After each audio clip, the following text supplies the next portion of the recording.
Hello. I'm not doing 360 because that camera, YouTube doesn't allow me to upload half of the videos I do with that camera. Sometimes they won't encode, and it won't give me a reason for it not encoding. It just won't encode. And it's very buggy and aggravating. I mean, it's a GoPro, so I expect it. I also have these UV goggles. I don't know what it is, but when you see the world in terms of more orange everywhere, it's actually a lot... It's much more relaxing. I noticed this for the first time Memorial Day last summer. I did this video with Erica where we were traveling to all these different places just to look at what open houses look like. Not to buy, because it's, it's fucking New York. I don't want to buy. I don't want to commit to living here. In 500 but feet, just for fun. Turn left onto DeKalb Avenue. And I noticed that it had an effect on my personality when I was outside with these UV things on that block out the blue light. This is cheap shit. The only reason I got these is so that when I use that UV thingy for curing the, that UV pen for curing the UVH 900 solder mask, that I don't get anything in my eyes. Now turn left onto DeKalb Avenue.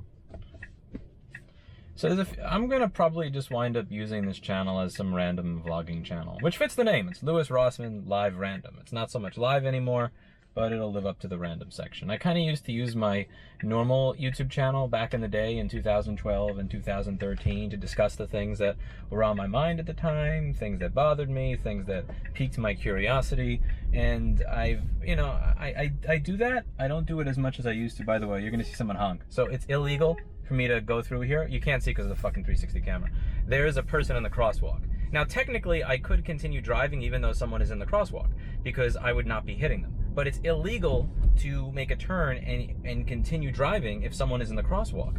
But in New York City, someone is going to honk at you the moment that you fucking stop, even if you're stopping for a legitimate legal reason. It's just part of it. And I wish that I had the 360 camera here, because if I did, you'd be able to see that I wasn't just stopping because I wasn't paying attention or dicking around my phone, because there was a human being in the crosswalk. But apparently I'm supposed to just fucking run them over. That's New York City. So there's a few things I wanted to discuss in this video. I wanted to do an addendum to that video I did on addiction on the main channel a few weeks ago. There's one very important point that I completely left out of that video and I think is really important to put into that video. And I also wanted to answer a question I keep getting, which is, sounds like that hits close to home. Was that you with the cocaine addiction, or you with the alcohol addiction, or any of that stuff? And no, I've never had a drug addiction before. I've never had a substance addiction. I haven't had a gambling problem, as in going to a casino, and I haven't been in a place where I've like lost all of my money and like my personal money and had to start from scratch, completely bankrupt or anything like that. Although I have lost businesses. And one of the things that I've noticed over the last several years is that a lot of my success in life is probably less because I'm a smart human being or a capable human being, or because someone just came along and said, oh, you're a nice guy, have $1 million because you're whatever. It's always been as a result of gambling in some way. And I don't mean going to a casino and gambling. I mean, what I've noticed is that it's as a result of me having a gambling-like personality. And this dates back to really early days. So I remember I was thinking of going back to college. I'll just go through the last 10 years and every time this has happened. Or 13. Fuck, it's 14. Wow, I'm aging. I was thinking of going back to college, and I was going back to college, and then I quit because I wanted to work at a studio. And I thought, if I work there full time, maybe I can make it into a better place. So I put I said, I'm going to quit college to go work at the studio. And I did. And what happened to the studio? Went out of business in 2008, financial crisis. I wasn't making more than $400 a month there, if even. And I had an internship. And the thing that was that I started doing at the end of that year was I had these ideas for going back to college. And instead of going back to college and focusing on it, I decided I sold a MacBook and I made a profit of $200 or $250 after fixing it. Let's try that again. Like, who cares about college? Who cares about what you're supposed to do with your future? Let me try this thing where I fix a MacBook and just, do that. YOLO. And I did, and it actually worked out pretty well. Now, in 2010 or 11, I talked about in a recent video how there's this whole Lord of War like supply chain in order to get access to screens or parts or anything to do your job. And I started to notice that what makes you successful is really almost not so much the skill, but the price of the parts that you get and your ability to obtain what others can. So let's say someone has an A1226 MacBook and they need it fixed. If I'm able to buy the part for $90 and my opposition, and it's good quality, my opposition is going to buy it from, let's say, Bliss Computers on eBay, and they're going to pay $290, and half the time what they get is fucking dead. I can offer the service for their part cost and still win. So I could offer my entire service for their part cost. I could have a profit of over $200, and with that profit of $200, I am still offering a better service. Someone is, I wish I had the 360 camera. There's someone that's literally stopped and looking at their fucking phone in the middle of the road, and he's in 2 lanes. I know I'm not a good driver. I'm not going to pretend that I'm a good driver. I'm not. I just started driving recently, and I'm sure I do things that I shouldn't, even though I make my best effort to drive safely. I am a far more conservative driver than I am a bike rider. Like that's by far, because there's way worse things that can happen to you and other people in a car than on a fucking bike. But you know, I don't use my phone in the car, and I don't do this type of shit where I stop in the middle of the road in between lanes and shit so that I could look at my phone. That shit's that's bullshit. You can't fucking do that. Where was I? Oh yeah, so I started a parts company, and I remember having a conversation with the person I started the parts company with, where he was really, really looking for more profits. He knew how much I needed to do what I wanted to do. He purposely gave me less, and then tried to milk me for more later. So he did this thing where he said, well, what would it be worth to you? 30%? 40%? 50%? He was trying to get more control of the company by giving me more money, rather than just, you know, saying up front what his intentions were. And I thought, okay, well, you know, I had a conversation with him back, and I said, listen, I'm not going to, I am in my early 20s, you're in your 50s. I have a lot more time than you do, so I'm patient. I don't mind if it takes me longer to make money. I'm not going to give up a higher percentage of my business just for the potential. Is that a hand on the street? Oh my god, never mind, it's a glove. It was a peach glove, but it looked like a human hand. It scared the fuck out of me. I thought someone was, Hannibal Lecter or some shit was driving. And I'm not going to give that up. Now the thing is, he kind of started to dig into my head. You know, why don't I have more returns? What if I was able to prove that I can make more money? And what I did was I started doing these, what Wall Street Bets would call a YOLO, except this is before Wall Street Bets existed, I imagine. Instead of YOLOing on stocks, on GameStop options, on shit like that, or, you know, 0-day expiry SPY puts, I was YOLOing on screens. So I would find a screen that I thought, the whole process, the idea behind that business was, I'm going to find screens that are difficult to find. I'm going to buy up as many of them as humanly possible, and then I'm going to sell them at a profit.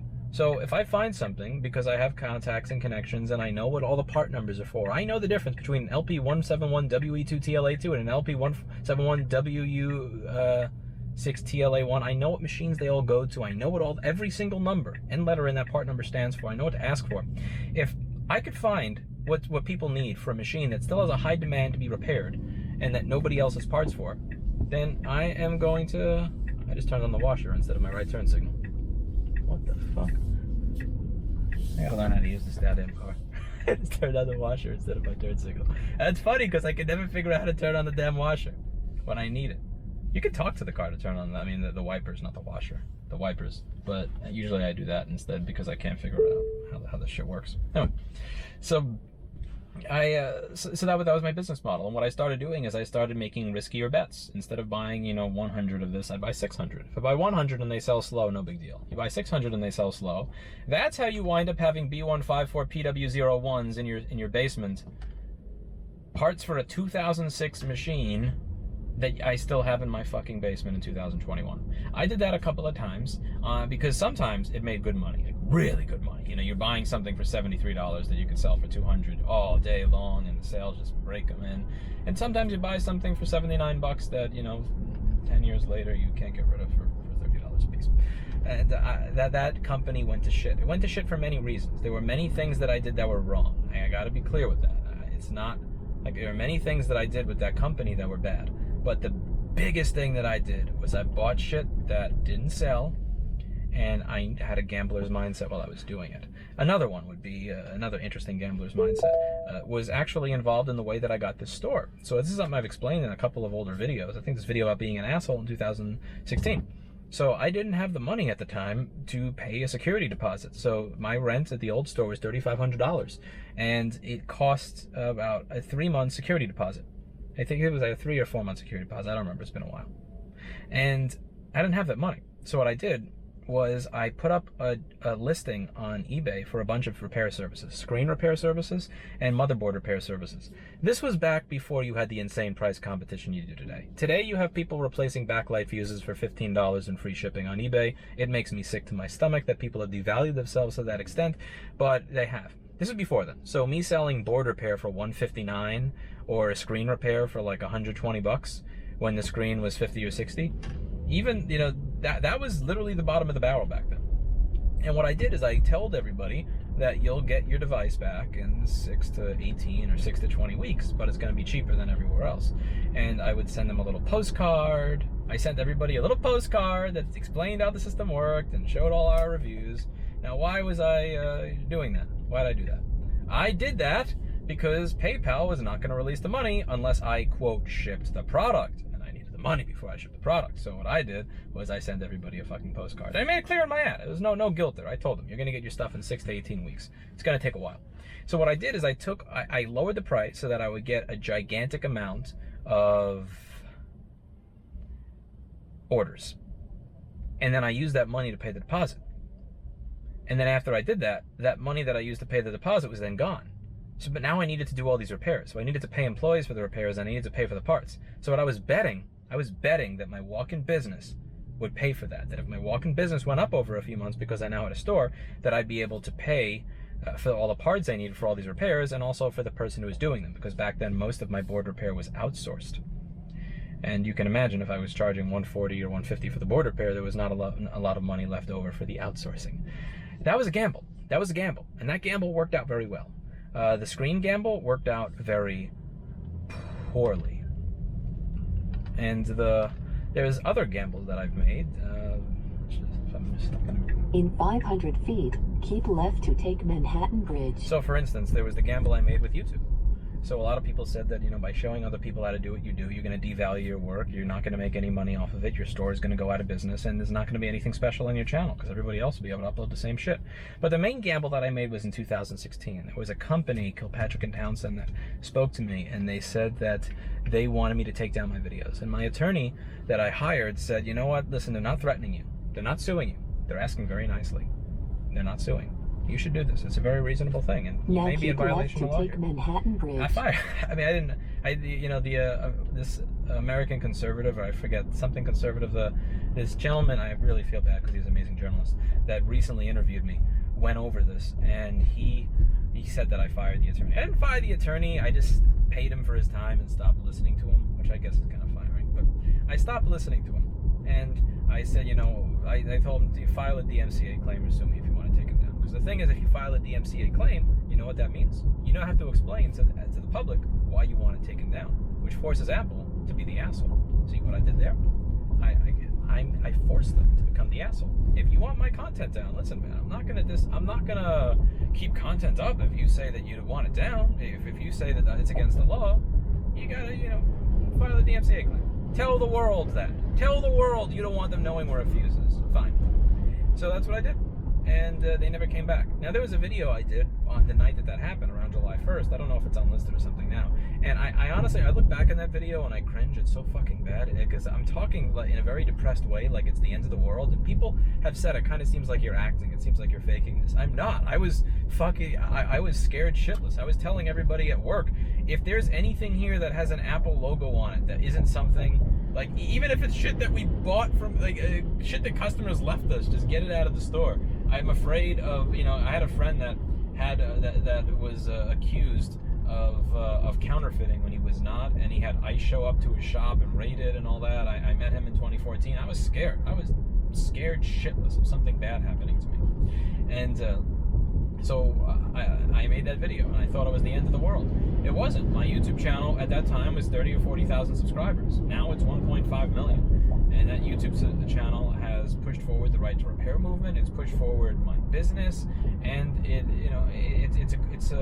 has served as a net positive for me. That channel grew to the extent that it did. It got me featured in CBC News. You know, there's a lot of people that'll reach out to me because of that channel, and it gives me reach that I otherwise wouldn't have, which is really good stuff. But that happened because of a gamble. That was a good gamble. Bad gamble. in 2019, I noticed that the place was getting really jam-packed, so I decided to try and move to a new store. And I didn't exactly have the resources to do it properly. I did not have... In 1,000 feet, turn right onto Bowery. I'm not as independently wealthy as people on YouTube think that I am. Like, there's a lot of people that think I'm a millionaire. One of the things I find funny is one of the articles that says that I'm a millionaire. It says in the article that I'm 6 feet tall, so that should give you an idea of the accuracy of these things. Like, when I stand next to Erica, which is closer, she's closer to the ground than she's to the ceiling. I'm, you know, just a few inches taller than her. And one of the things... Now turn right onto Bowery. That, yeah, you need to be somewhat independently wealthy in this city in order to move or get a big store and all that. And I made a bet. I made a bet that, you know, business was going to be going up, and I did a move. I did that move right, shit you not, like right before the biggest economic recession clusterfuck of our lifetime. I'm not even talking about people are screwed up because some companies fire their staff. I'm talking about, as you know, the governor saying you're not allowed to be in business to a lot of my customers. A lot of my customers got told, you're not allowed to be in business. You can't open. That was fucking bad. That was a really, really bad gamble that I made. Moving to this new store was a bad gamble. Now, obviously, did I know everything at the time? I didn't. I didn't know everything that was going to happen at the time. I knew a lot of the risks that were involved, but I looked at the fact that as the business keeps growing, I keep trying to cram more people into this space. I keep trying to keep it small because I'm afraid of expansion, to the point where I was doing work in the bathroom, sitting on the toilet with my laptop because there were no fucking seats for me at my own store. And what I did was a bad gamble. Bad gamble. It cost a lot of money to move that could have been in my pocket, could have been, bigger employee bonuses. I mean, even to this day, I'm still paying rent because, but I'm not giving them the whole fucking thing, which is because it's an insane amount of money, in contrast to the fact that there are many schools and businesses that used to send us shit that are just, they're not open. Like, I thought I saw a doggy, but it wasn't a doggy. It was not a dog. I thought I saw a dog, but it was a piece of paper going through the road.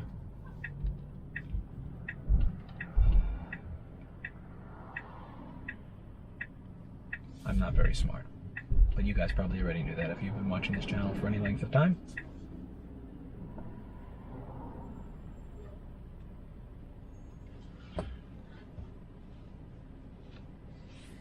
That was a bad gamble. And then there's also things that I've done in the stock market. Sometimes it's been smart, sometimes it's been stupid.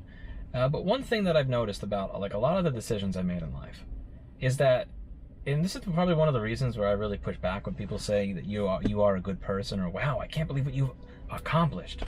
It's that a lot of it isn't. I mean, I'm not saying I didn't do work. I did a lot of work. There were a lot of days where I got up at 8 or 9 and I worked until 11 or 12 at night, especially when I was the only person running the business.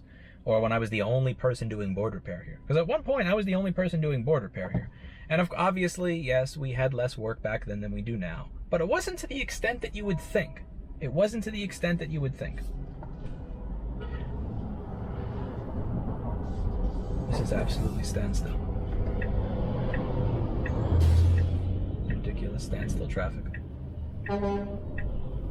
I'm not saying I didn't do work. I did a lot of work, and I'm not going to feel bad for anything that I got as a result of doing work.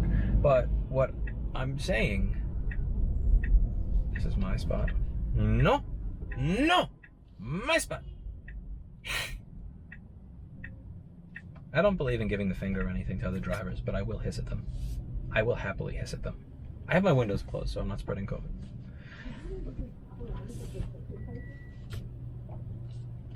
But at the same time, this is the result of coin flips. I mean, there were times where I wired money to the, another gamble that was a good gamble. So 2014, I remember, in 2014 and 2013, I remember finding someone that said they had screens for the MacBook Air. Everybody was buying the assembly for $250 or $350, and they were used, not new, used assemblies, $350, so that they could do screen repairs. And Apple was charging $500 or $600 for the screen repair at the time or whatever. I was able to buy the screen for $72. What did I have to do to buy the screen for $72? To buy the screen for $72, piece of shit, I can't get the front screen to turn on. To get the screen for $72, I had to wire an insane amount of money to a random person that I didn't know, and that amount was actually 95% of my bank account at the time, enough that I was barely able to make payroll without skipping paying myself for a little bit. And I did. Now that repair, I was able to offer for $325. I was still cheaper than everybody else because they were buying the part for $350, and my part was new. Their part was used. That was the beautiful part, and it was $72. So I was making $250 a job. I was paying a technician a good amount of money to do those repairs at the time because those are difficult to do properly. The LCD only ones are difficult to do properly. But the thing is, I was, that was a YOLO. Like, me sending $50,000 or $70,000, which at that point in 2014, $50,000 to $70,000 was probably my life savings. Me sending my life savings over to some random schmuck on Skype and praying that I actually get shit back via wire transfer. Oh my God, my heart was like in my throat that whole time. And you don't even know even if you get this stuff, you don't know if it works. I mean, you can't return any of it. They have no return policy whatsoever. But that was a giant YOLO gamble. And that YOLO gamble actually funded my business, allowed me to give some people some raises because I was, again, that repair made $250 every single time I did it. And the lead tech here got to a point where he could do it in 17 minutes. $250, 17 minutes, just print. And it also allowed me to buy the camera that I bought and the microscope that I bought so that I could do these YouTube videos on a board repair. And that then led to there being more, oh, suck my dick. Like, listen, if you invent the flying car, I'll happily go over this Suburban that's parked in front of me. But I can't fly over him. I can press a button, maybe it'll explode my battery, and if my battery explodes, maybe I can... I don't know what people want, I really don't. I don't know what they expect. I don't know what they expect. I really have no idea, and I likely never will. Just don't get them. Like, this little button over here doesn't make people move, it just makes noise. That's why I never use it. You don't see me honk the horn. I never honk my horn. It doesn't make a difference. Unless someone is sleeping in the street. If they're sleeping, looking at their phone, then maybe. But if it's just traffic, like it's not a Game Shark button. It doesn't get you around the traffic. I don't understand it. So people are ridiculous. So where was I here? Where was I with what I was discussing? Yeah. So that was a YOLO.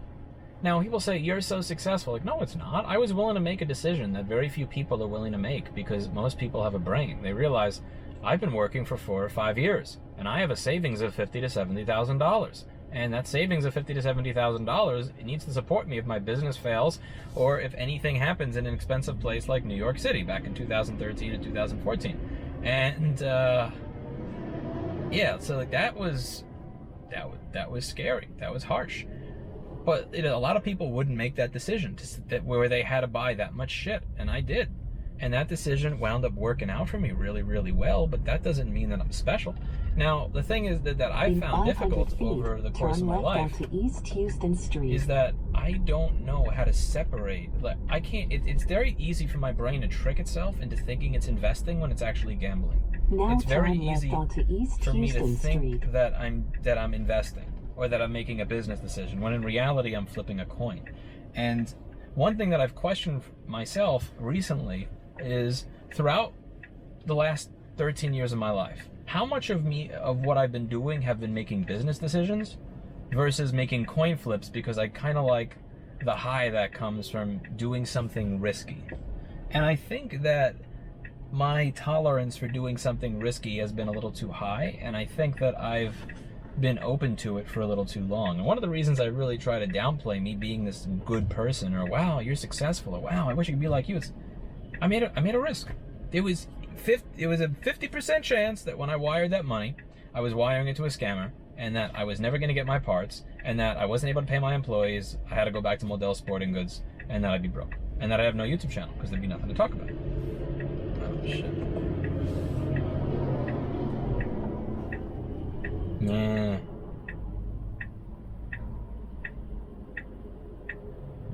I don't like this area. I don't like this particular intersection. I'm not a fan of it.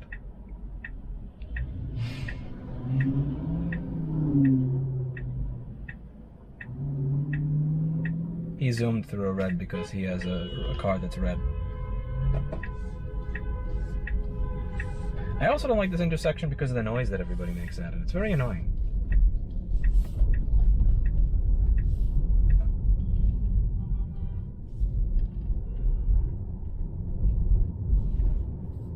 Yeah, anybody know Shriek from Batman Beyond? He had this thing that he turned and it just kind of blocked out everything. I would love to have the suit that Shriek had. Okay, this guy is not riding on the line. What the fuck are you doing? You're in my lane. What the fuck are you doing? I wanted to keep driving, but he was slowly drifting into my lane.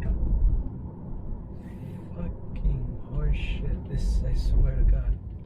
This fucking city.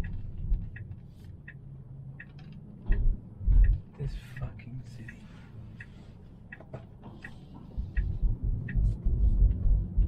Yeah, I'm not a good driver. I am not a good driver. I'm not gonna pretend I am. I'm new. But what the fuck?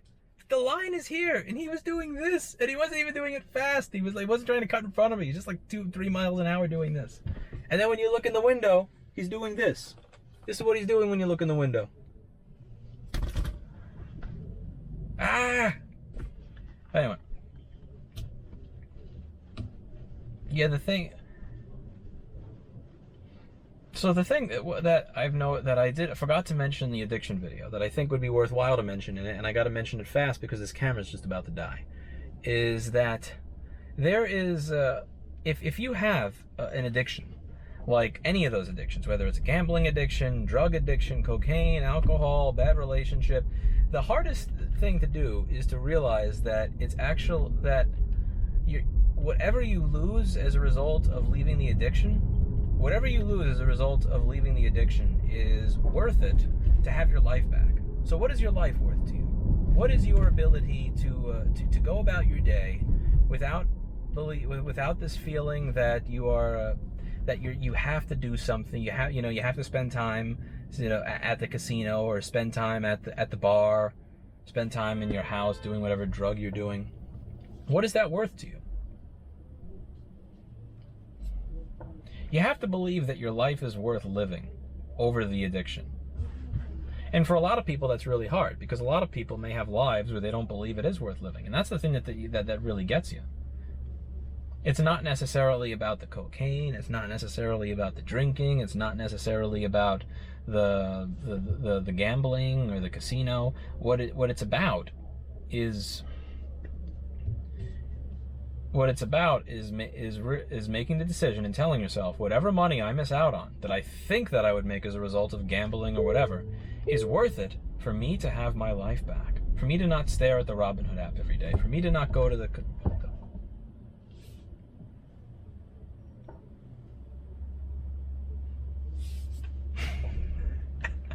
I wish I had the 360 camera today. I fucking wish I had the 360 camera today. You're not gonna believe it. But you have to believe that it's worth it to have your life back. In order for that to happen, you have to believe that you have a life that's worth living. And I think there's a lot of people out there that don't believe their life is worth living. Some people... In 500 feet, turn right onto Avenue of the Americas. And the tough part is, for some people, they may not have something that is... Oh, come on. Eh?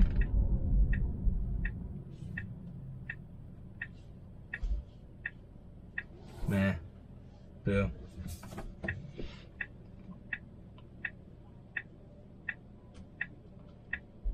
But I think that's the red pill of addiction. I think the red pill of addiction is you have to believe that whatever you miss out on, whatever great social events you miss out on, whatever dopamine kick you miss out on from not doing your coke, or not doing your meth, or not doing your opioids, or not doing your gambling, is worth it if it allows you to return to your life. Because the worst thing about addiction, the worst thing that I've noticed in people, is that it steals their time. You have a limited amount of time. There's only so much time until you die. There's only so much time in a day that you could spend to do the things that you want to do. Now turn right onto Avenue of the Americas. And that time is taken from you if you spend it drinking. if you spend it doing, you know, coke in your house and then, you know, not being able to get up for the next 2 days, like my friend that I used to work with. If you spend it staring at a fucking line, you know, I remember seeing this in a Wall Street Bets post. Someone said, "What are you doing tomorrow?" And the top voted comment in the thread, top voted, was, "I am going to stare at a line move up and down all day and watch my blood pressure move with it." And it was top voted. And that's one of those things where it's a joke, but it's not a joke. It's not a joke. People are going to do that. They're going to do that. Why are you telling me I'm going to crash into a person? There's nobody here, you dumb fuck car. And they're going to do that. And as you're doing that, you're conditioning your brain to you know, get that dopamine hit when you see a green candle, or the opposite when you see a red candle. And then what happens is you stop, like, everything else in your life just goes out the fucking window. Because, you know, you're not going to get that hit from working. You're not going to get that hit from going to lunch with your friend. You're not going to get that hit from everything else. And then it becomes a vicious cycle, because I think at that point with a lot of people, you have to believe that when you stop focusing on your addiction, whatever you miss out on, whatever amazing thing you miss out on, it must be worth it so that you have your life back. And I think a lot of people, because of what the addiction does to them, they wind up having lives that they don't believe are worth living. And that's the hardest thing to get past. You have to, you know, believing that your life is worth living is necessary, because you need that in order to be able to say to yourself, it is worth whatever I lose from going to rehab for cocaine, whatever I lose from giving up opioids or meth, whatever feeling I lose, whatever social events I lose, whatever money, potential money, because let's face it, most gamblers lose money, especially most people fucking using Robinhood, am I right? Whatever you miss out on is worth it to have your life back. So how do you do that? How do you get your life back? One of the things that's helped me, and not with addiction, but with depression in the past, is making a list. There's a video I did recovering from rock bottom depression a while back where I just go over and I make a list every fucking day. Every fucking day I make a list. Every single day. And there's a list of things that I want to do. And what I do, if I'm not willing to do them, or I find that I am not in the best condition to do them, is I break it down into smaller pieces, then smaller pieces, smaller pieces. What am I willing to do? And then I give each one an hour. Log on to this website, 1 hour. Get this document, 1 hour. Send this email, 1 hour. Done for the day. That's it. Maybe that was all I was willing to do that day. I negotiate with myself what I'm willing to do that day. And what it does is it gives you a sense of purpose, because at the end of the day, you could say, I did this. I did this. I did this. And then at some point, it kind of reinforces to yourself, I have a life that is worth living. And then you keep... I know people that have overcome addiction, and I know, you know, they haven't used the specific method, but they've done something similar to it to overcome addiction. And then I know people that I was too much of a piece of shit of a friend. I shouldn't even call myself a friend to them.